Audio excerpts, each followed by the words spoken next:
오늘 진짜 전략은 GFM 투자연구소의 이진우 소장과 함께하겠습니다. 어서 오세요. 네, 안녕하세요. 네, 일단은 앞서 말씀드린 것처럼 경제 지표가 상당히 부진했습니다. 부진을 네. 예상을 했지만 예상을 했던 것보다도 더 악화된 것으로 확인되면서 지수 자체는 좀 물러나는 양상이었는데요. 유럽도 좀 좋지 않지 않았습니까? 네, 유럽이 낙폭으로 봐서는 더 컸죠. 네, 미국 뉴욕 증시는 그래도 뭐 장중 최저치보다는 그래도 낙폭은 좀 줄이긴 했습니다. 네.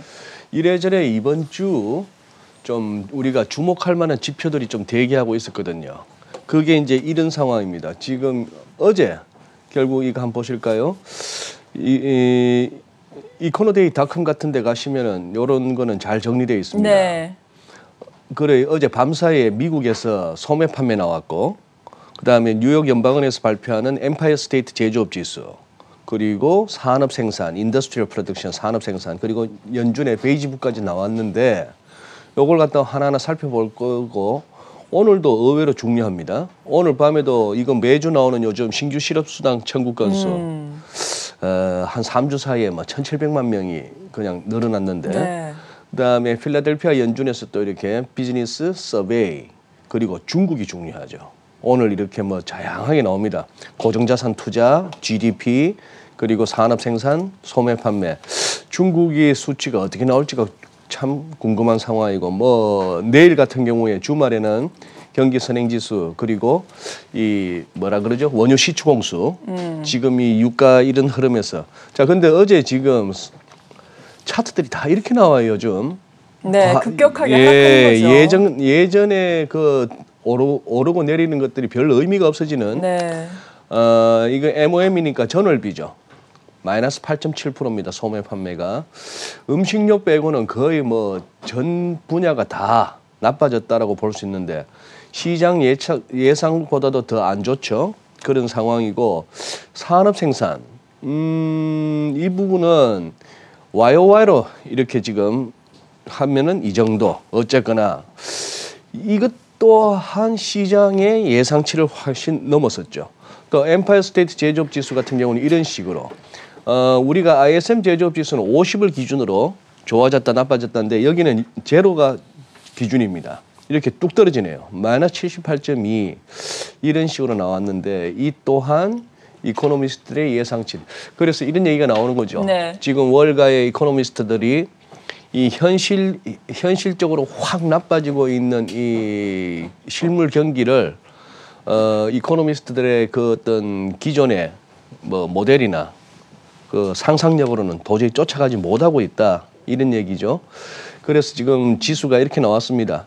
지난 화요일 방송에서도 한번 이 S&P 500에다가 타임존을 한번 펼쳐본 적이 있었는데, 급격한 2월 24일 그때 급격한 갭다운 이후로 뭔가 시장에 새로운 흐름이 나와서 펼쳐보니까, 이번에는 유난히 이 타임존 이 구간마다 주가의 흐름이 나름대로 일관된 모습을 보입니다. 그러면서 살짝 지금부터 한 5월 3일이나 4일까지 5월 초까지의 요 구간이 또 궁금해지는 그런 구간이 접어들었는데, 절반은 넘어섰었는데 어제 또 하락으로 인해 가지고 그동안 낙폭에 대해서 절반을 넘어서서 51선, 200일선 저항까지도 머리를 닿을 것인가 말 것인가가 또 이제 조금 불투명해지는 그런 상황이고, 이 와중에도 넷플릭스는 사상 최고치 경신했습니다. 좋네요. 그죠? 네, 아무래도 지금 현 상황에서 이 넷플릭스 같은 주식은 좀 수혜주다라고 보는 것 같아요. 아마존도 올랐고. 그렇죠. 네.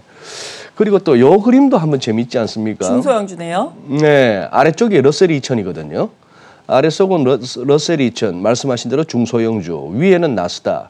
근데 조금 이렇게 보시면은 이 부분 2018년 2월부터 시장에 균열이 왔으나 그 이후에 나스닥이나 S&P 500, 뭐 다우는 고점을 더 올려가다가 이번에 코로나 바이러스로 이렇게 또 급락이 왔습니다만, 러셀 2000 같은 경우는 이렇게 고점을 높여가기보다는 조금 그 부분이 약하죠. 약하다가 이번에 낙폭도 훨씬 큽니다. 어제도 그냥 다우 3대 지수가 그냥 1%대인데 얘는 지금 4.3%예요.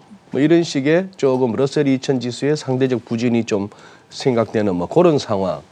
그래서 조금 뭐랄까요, 이제 우리가 그 지난 4월 9일 날 연준에서 이걸 갖다가 숫자를 붙이기 나름인데 일각에서는 QE 6탄. 아, 네. 4탄, 5탄, 6탄. 4탄, 예. 5탄, 6탄. 진정한 의미에서는 4탄 아닌가 싶기도 한데 예. 4-1, 4-2라고도 붙일 수도 있겠고 뭐 그런 식으로 해서 이걸로 그러면 된 거 아니야? 이제 뭐 더 이상 뭐 하락은 걱정 안 해도 되는 거 아니야라고 했습니다만 지금 이제 시장 흐름이 또 만만치 않게 가고 있다는 생각은 좀 듭니다. 그러나 네. 조금 이제 희망적인 거는 그래도 이제 뭐 다우 1000포인트 같은 급락 급등은 좀 앞으로 안 보게 될 수도 있겠다 하는 생각은 하는 거죠. 이거는 네. 조금 그나마 시장이 변동성이 좀 줄어들었다는 측면에서는 뭐 고무적입니다. 네. 과연 이러한 것을 시장이 정말 어떻게 앞으로 소화해 나갈지가 네. 관건인데 네. 정말 경제 활동이 전면 중단이 됐으니까 특히나 상점도 문을 닫고 자가격리에 들어갔으니까 이렇게 경제 지표가 악화되는 것은 예상을 했던 부분이에요. 네. 문제는 말씀하신 것처럼 지금 뭐 QE 4차냐 5차냐 6차냐 이런 말이 나올 정도로 계속해서 양적 완화라든지 경기 부양책을 썼는데 이러한 부분이 아직까지 지표로 물론 시간이 걸리겠죠. 시차가 있겠지만 확인이 되지 못하고 있다라는 부분 아니겠습니까? 네. 예상대로 뭐 시간이 좀 걸린다면은 이러한 부분이 경제 지표로도 긍정적으로 나타날 수 있을까요, 과연? 그래요. 지금은 아무래도 그 부분을 오늘 조금은 한번 네. 고민을 해볼까 싶은데요. 이 이제 양적 완화가 1탄, 2탄, 3탄 우리가 기억하기로는 네. 자 이거 한번 보시죠. 이거 뭐 2014년 10월 29일 날 있었던 그 FOMC에서 양적 완화 종료를 갖다가 이렇게 선언하고 나서부터 우리 국내 언론들도 이렇게 크게 다뤘던 그 당시 기사 내용입니다. 통화정책 정상화 참 이 통화정책을 정상화한다. 금리도 이제 올리고 양적 완화도 이제 중단하고 이런 상황인데 이 그림 보시죠.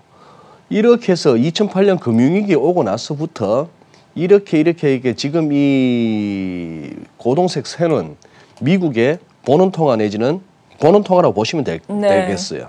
자, 1차, 2차, 3차 이렇게 돼 있는데 뭐 여기서는 이 그래픽에서는 총 4조 5천억 달러라고 되어 있고 조금씩 이렇게 숫자가 좀 다르긴 합니다. 매치마다. 1차 어쨌거나 1조 7,500억 달러, 2차 6천억 달러, 3차에도 이 정도 해서 러플리 뭐 한 4조 달러 이렇게 보시면 될 것 같아요. 늘어난 돈이. 네. 그런데 이제 그 옹호는 이렇죠. 이거 덕분에 일자리가 다시 또 만들어졌고 금융 시스템이 붕괴를 막아서 경제를 구했다라는 쪽이고 이 비판론은 그거죠. 이 미국 경제에 결국 아주 독성이 강한 유독성 유산을 남겼다. 이 넘치는 달러에 익숙해진 경제와 시장 향후 부작용은 불가피할 것이다 이런 얘기입니다.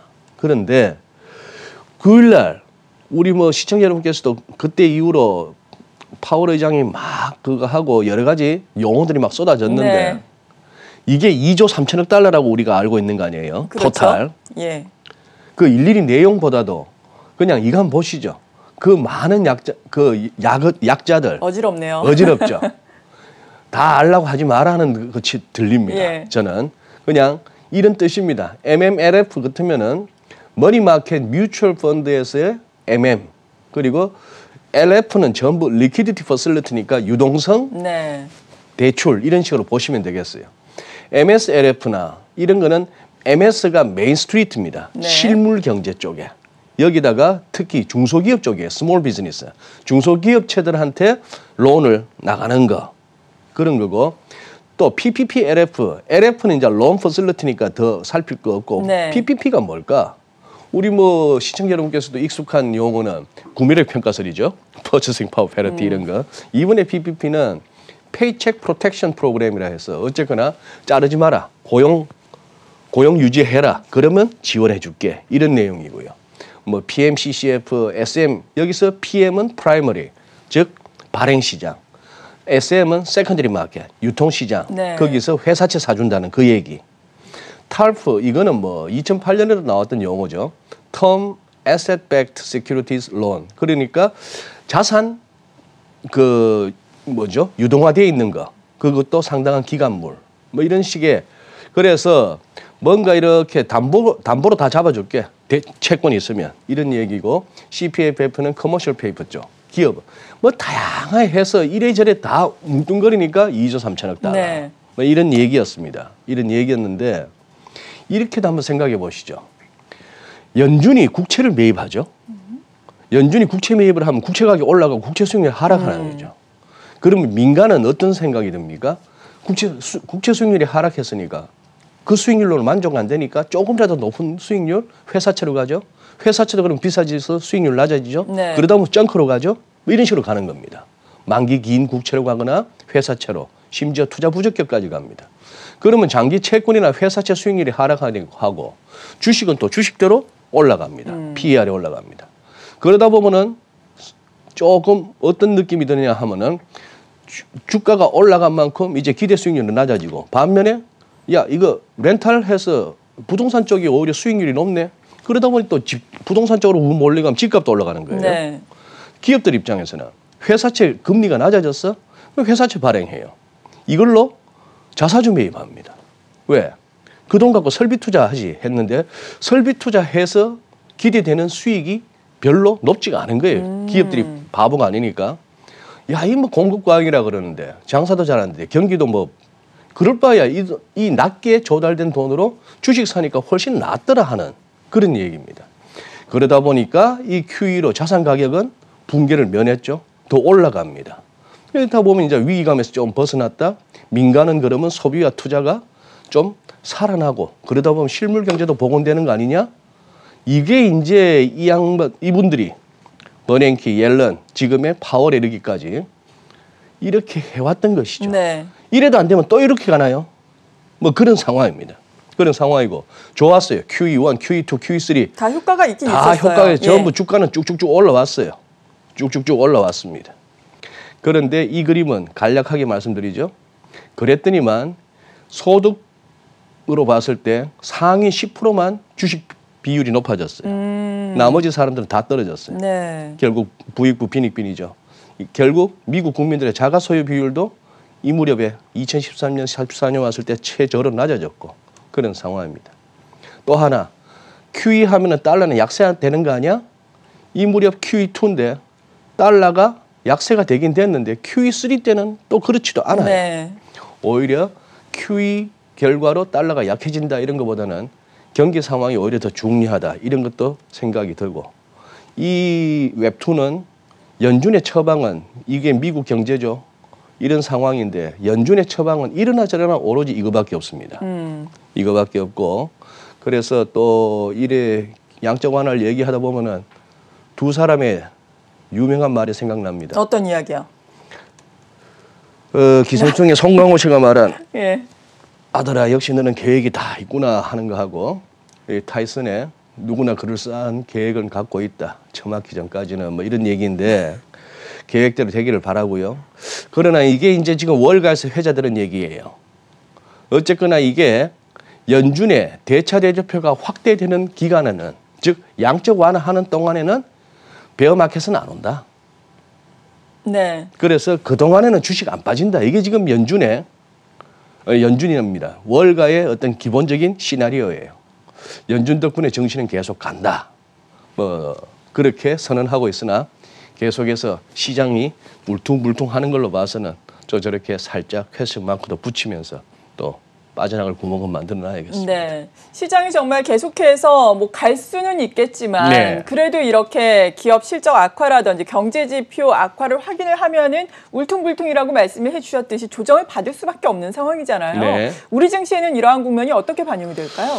그러니까요. 이제 이래저래 이제 중요하게 되었습니다.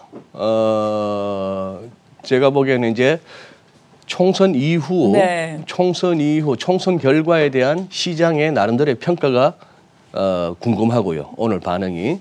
그런 상황에서 그중에서도 이제 외국인들의 매도나 매도에서 매수 전환이 될 것인가 내지는 매도 규모가 더 커질 것인가를 한 2, 3일 살펴보시죠. 네. 그것이 어떻게 보면은 자 이제 이게 애매해졌습니다. 미국 지표가 나빠지는 것에 대해서 현실을 좀 더 자각하기 시작한 그런 어떤 시장 흐름인지 뭐 아니면 꼭 우리 총선 결과에 대한 외국 투자자들의 어떤 평가 내지 판단에 따라서 매수 전환 혹은 매도 강화 뭐 이런 식으로 될지는 모르겠습니다만 또 하나 변수는 있었죠.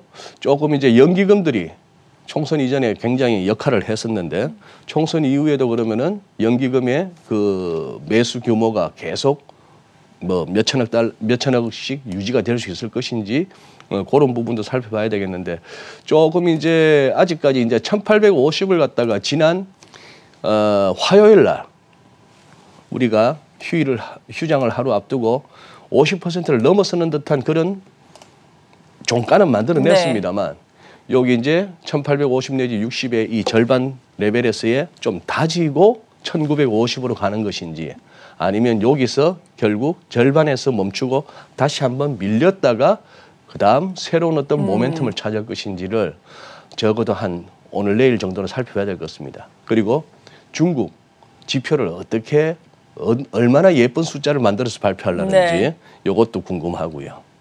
네. 그러한 부분들 지켜보면서 우리 시장은 하루 이틀 또 방향성을 살펴봐야 한다라고 말씀을 해주셨습니다. 근데 환율이 좀 찝찝합니다. 환율 어떤가요? 환율 좀 살펴볼까요?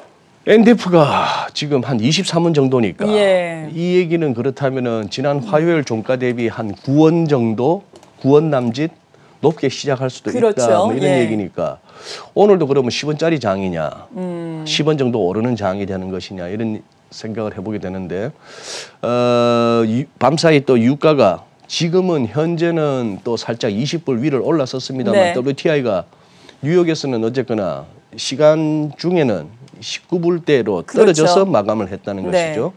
이런 것들 그리고 달러가 이렇게 여전히 탄탄하고 특히 뭐 러시아 정시가 아주 많이 빠지고 루블도 많이 빠지고 이머징 쪽의 통화들이 아직까지 그 지속적인 어떤 달러 대비 강세를 갖다가 유지하지 못하는 걸로 봐서는 환율이 조금은 그 신경이 쓰입니다. 이게 적어도 1200원 아래로 가서 1190, 1180이라도 트라이하는 그런 흐름이 나온다면은 우리 증시가 조금 더 편안할 수 있을 것 같은데 환율도 같이 한번 신경 써서 이렇게 장중 흐름 체크하시면서 대응하시기 바랍니다. 네, 오늘 여기까지 들어보겠습니다. GFM 투자연구소의 이진우 소장이었습니다. 고맙습니다. 네, 감사합니다.